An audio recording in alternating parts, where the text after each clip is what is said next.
এই বনটা সাধারণ বন নয়।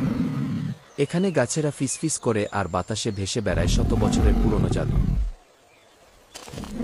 রাফি একজন সাহসী ছোট্ট ছেলে। সে একদিন হারিয়ে গেল এই অরণ্যের গভীরে। কিন্তু সে একা ছিল না, তার সঙ্গে ছিল অদ্ভুত একসাথী এক বিশাল সিংহ। হঠাৎ আকাশ কালো হয়ে এলো। বজ্রপাত শুরু হলো।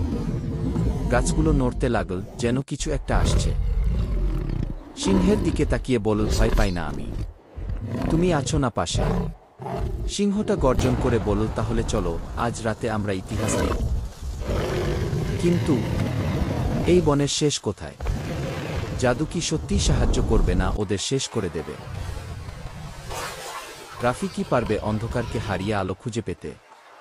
জানতে চাইলে থাকো আমাদের সাথে। এটাই ছিল রাফির গল্পের শুরু। কিন্তু শেষটা, সেটা তোমার কল্পনাও করতে পারবে না। পরবর্তী পর্বে জানা যাবে আসল সত্য।